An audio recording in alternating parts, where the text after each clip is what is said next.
Саламатсыздар ма, құрметті математика сүйер қауым. Бүгінгі біздің сабағымыздың тақырыбы тригонометриялық теңсіздік.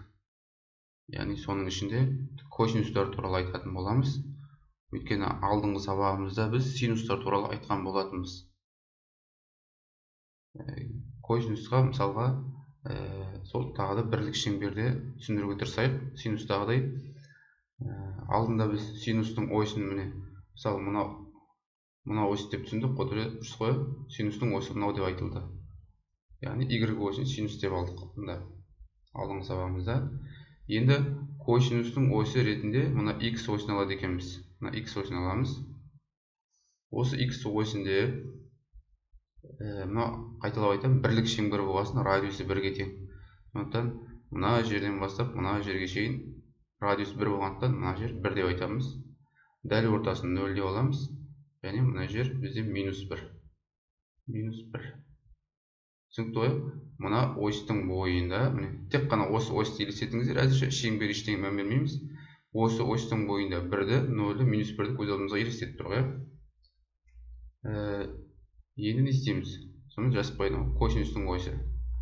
Осы ойысты түсініп алғаннан кейін, осы ойыстың бойынан бізге мына 2-ден 1 деген сан табу керек. 2-ден 1 деген сан.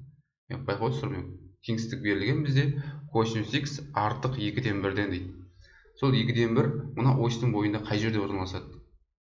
0 мен 1-дің дәл ортасында мына жерде 2-ден 1 деген сан бар екені бәріне түсінікті. Осы ойыстың бойынан бірінші осы санды тауып алу керек. Ең бірінші шаруамыз осы. Одан кейін косинустың ойысы x ойысын алғандықтан осыған перпендикуляр, яғни y ойысы сияқты қиюым керек. 2-ден 1-ді пайдаланып. 2-ден 1 сәл қисықтау кетті. Қойын, 2-ден 1-ді қидық. Түсінесіздер ғой? Мына x ойысына перпендикуляр қиып өтті 2-ден 1 нүкте арқылы. Сол кезде менде шеңберді мына жерде қиып өтті, және шеңберді мына жерде қиып өтті. Яғни шеңберді қиып өткен жерін міндетті түрде белгілеп қоюым керек. Шеңбердің қиып өткен жерін ашық нүктемен белгілеп қойдым. Себебі менде теңсіздікте қатаң теңсіздік тұр міне. Көресіздер, қатаң есептің берілгенде. Ал егер мынандай астында теңдігі болатын болса, онда мына нүктелерді бүйтіп бояп қоясыздар. Бар айырмашылығы осы. Бұл түсінікті ғой. Енді бізде мына теңсіздігімізде қайтадан көңіл аударайық. Косинус x деген мына 2-ден 1-ден артық болып тұр, көресіздер ғой. Косинус x есептің берілгенін айтып отырмын. Косинус x деген 2-ден 1-ден артық.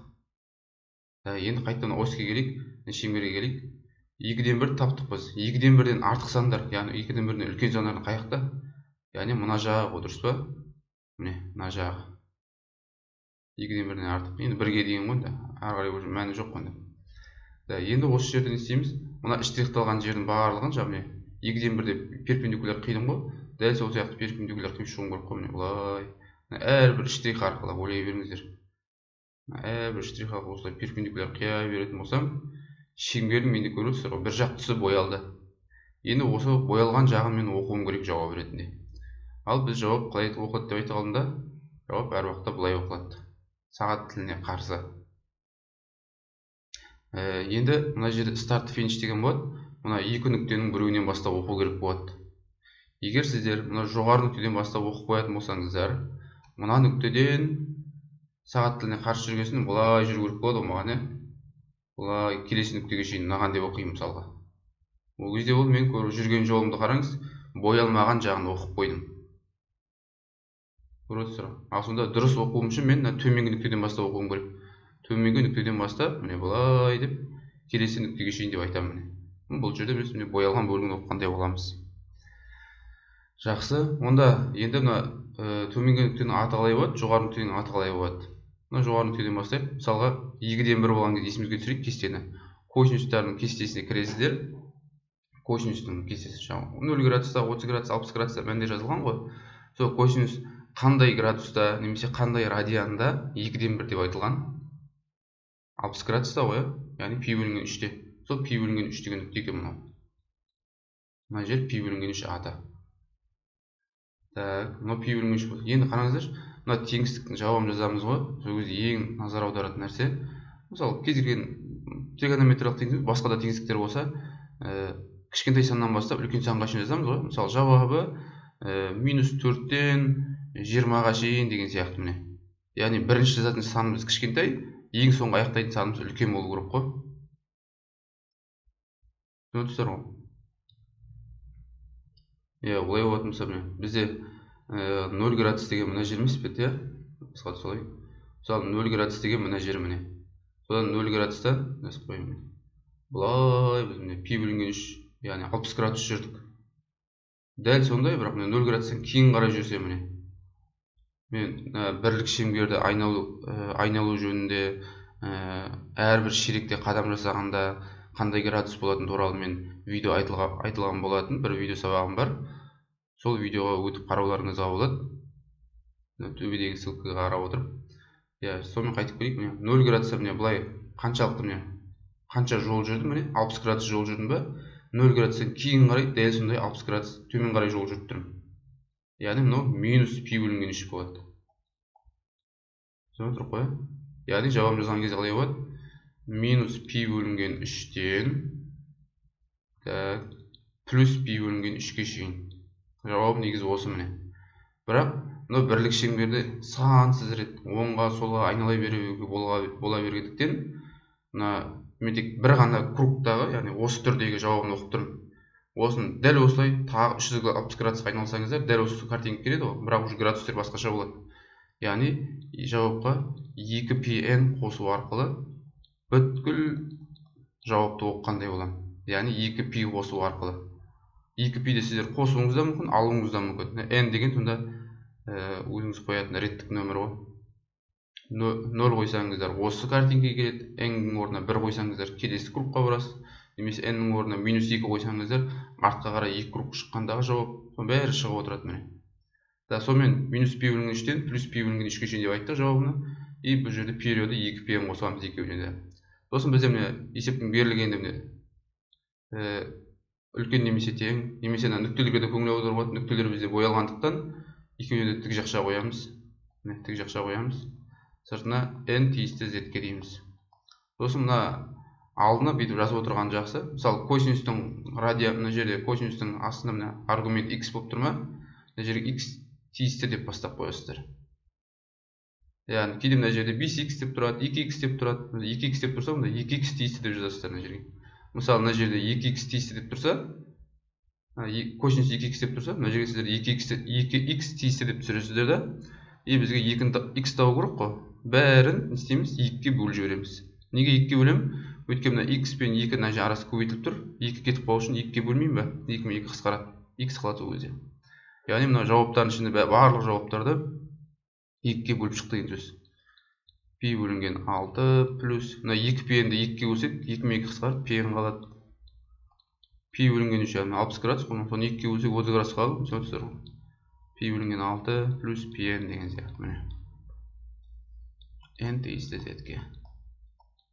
Бір мысал ретінде міне осындай жауап алуға болады. Тағы да бір мысал көрейік. Келесі есеп ретінде мынандай мысалды алып отырып, жаңа алдыңғы есепте айтқанымыздай тағы да бір алгоритмдерін қайталап шығайық.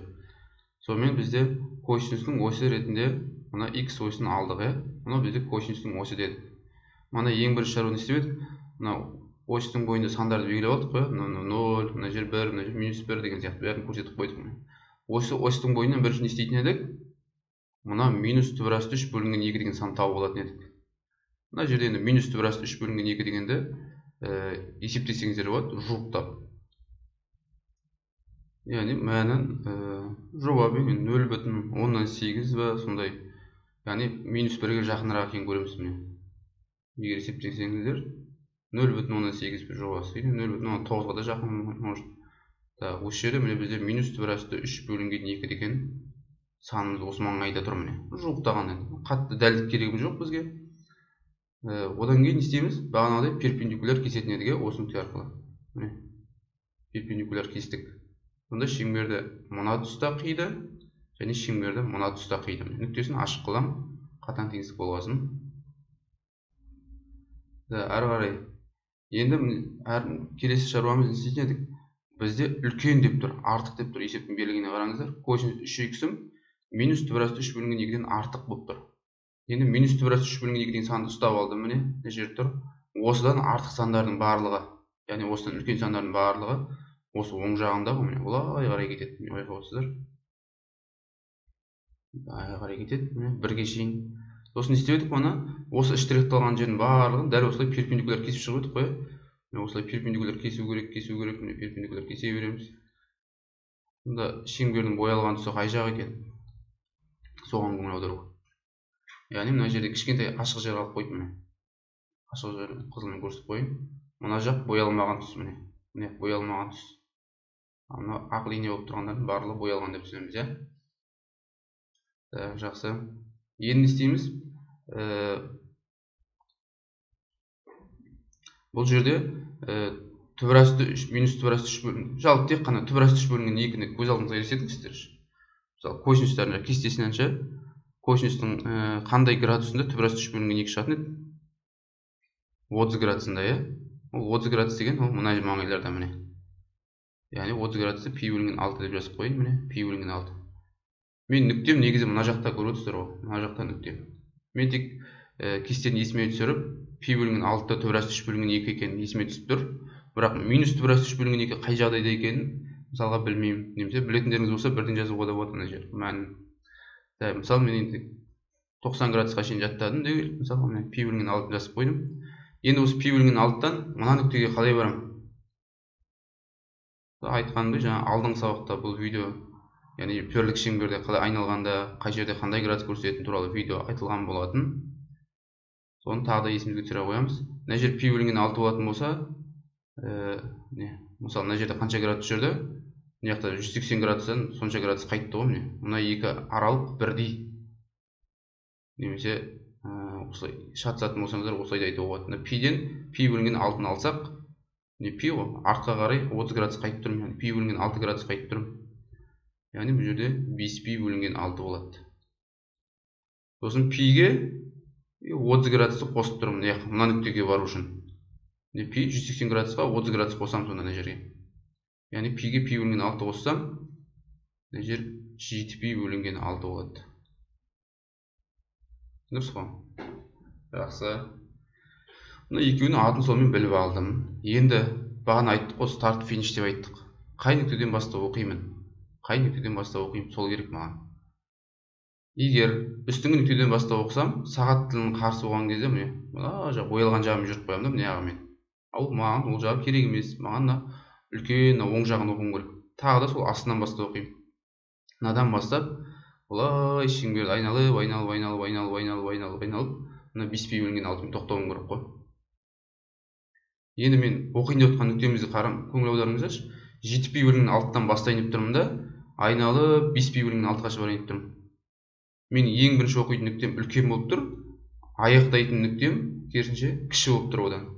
Біз бана айттық қой, жауабын жазған кезде естеріңізде ғой. -4-тен 20-ны мысал келтірдім мысалға. Ең бірінші санның кішкентай болу керек, екінші санның үлкен болу керек деп. Дәл сондай ережені сақтауымыз керек қой бұл жерде де. Олай болатын болса, не істейміз? Мына 7 пи бөлінген 6-ны кішірейтуім керек мен. 7 пи бөлінген 6-ны басқаша қалай жазуға болады? Кішірейту дегенді қалай түсінеміз? Яғни осы кругтың алдында, мына осы кругта мысалы 7 пи бөлінген 6 болып тұр ғой. Ал оның алдыңғы кругында, яғни кері қарай қайтсақ, целый бір шеңберге кері қарай қайтайықшы. Целый бір шеңбер артқа қайтсақ, яғни 7 пи бөлінген 6-тан 2 пиді азайтып жасақ, минус 2 пи қанша болады? 7 пи бөлінген 6-тан 2 пиді азайтып жасауым керек. Неге азайтып жатырмын? Бір кругты азайтып жатырмын да, артқа қарай қайту керек маған енді. Мынаны нүктені кішірейту үшін. Сонда 7 пи бөлінген 6-ны алып жасақ, сонда бізде мына жерде есептесеңіздер, минус 5 пи бөлінген 6 болады. Минус 5 пи бөлінген 6. Сонда жауабы міне, минус 5 пи бөлінген 6-тан келе жатыр, міне, мына жерге келеді, міне, мына жерге 0-ге келеді, міне, 0 градусқа келеді. Пи бөлінген 6-ға барады, сосын жайлап 5 пи бөлінген 6-ға шейін барады, міне. Көрдіңіздер ғой? Яғни минус 150 градустан плюс 150 градусқа шейін барып тұр ғой. Жауабында сөйтіп жазамыз, міне. Мына косинустың астында 3х тұрғасын, 3х тиісті деймін. Жақшалары жайы болады. минус 5π бөлінген 6-дан 2π-ні қосып жазам. Плюс 5π бөлінген 6-ға шейін жауап. 2π-ні қосып жазамын. Сосын бізде есептің алдында 3x тиісті деп тұр, яғни 3-тен құтылуымыз керек. X пен 3 көбейтіліп тұрғасын, бәрін 3-ке бөліп шығамын. 5π бөлінген 18 плюс 2π бөлінген 3, бәрін 3-ке бөліп шығатым. 5π бөлінген 18 плюс 2π бөлінген 3. N тиісті Z-ге. Дәл осылай өте қояды. Тағы бір мысал, косинуске бір мысал келтіріп жіберейік. Сонымен аяқтайық. Енді мына мысалды қарастырайық, тездетіп тағы. Сонымен косинустың осінен мына 2-ден 1 деген санды табамын. 2-ден 1 уже бітті болған жаздар. Мына маңайда міне. Яғни 0 мен 1-дің дәл ортасында 2-ден 1. Және осыны аламыз да перпендикуляр кесетін едік.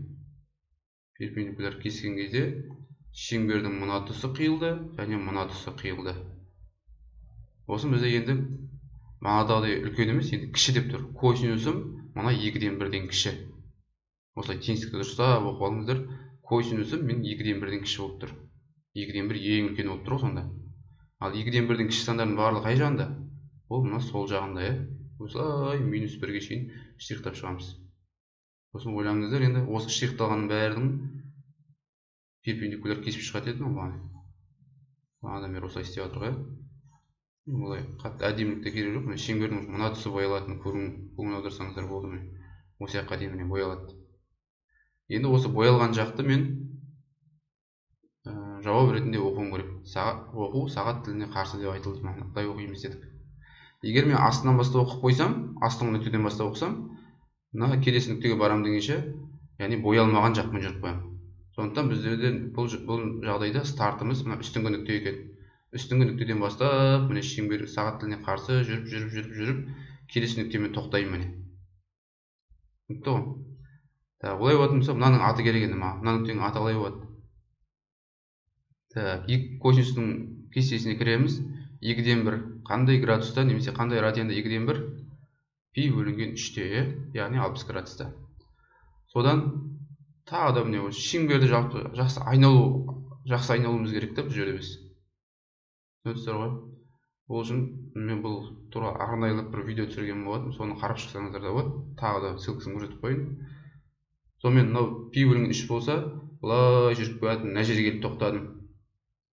Дәл осындай 60 градусшы, тағы 60 градус жүргендей боламын. Яғни 2 пи бөлінген 3 болады. Тағы былай 60 градус жүрем, 180 градус болады, пи болады.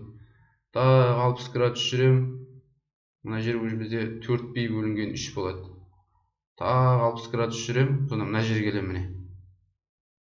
Бізде 5 пи бөлінген 3 болады. Қателеспесем, 5 пи бөлінген 3. Сонда жауабы не? Қарапайым, пи бөлінген 3-тен бастадық. Жолымыздың бүкіл ең соңғы нүктеміз 5 пи бөлінген 3-ге шейін деп жазамыз. Болды. Яғни пи бөлінген 3-тен плюс 2 пи-н 5 пи бөлінген 3-ге шейін плюс 2 пи-н. Жақшалар бізде бәрінде жай. Нүктелер ашық нүкте негізінен бояп қойғанмын. Олардың астынан теңсіздік салып қойын. Кіші немесе тең деп нүктелерін бояп қойғанда. Онда бізге тік жақшаға айналады. Осының есептің берілгенде x деп тұр жай ғана, x тиісті дейміз. Міне жауап салық осындай болады екен. Сонымен косинустың есеп шығару алгоритмінен ұзамай дәл осылай шығара берсеңіздер, бірінші осьтың бойынан мәнін анықтап, одан кейін жаңа перпендикуляр қиып, үлкен кішісін анықтап, қай жаққа қарай штрихталады, әрбір штрихті перпендикуляр кессеңіз, шеңбердің өзі боялай береді. Сосын қай нүктеден бастап оқитындарын шатыспасаңыздар болды. Назарларыңызға рахмет. Қазақша видеоны, қазақша контентті қолдайық. Лайк, комментарий, подписка дегендеріңізді аямайық достар. Және математикадан сәл әлсіреп жүрген достарыңыз болса,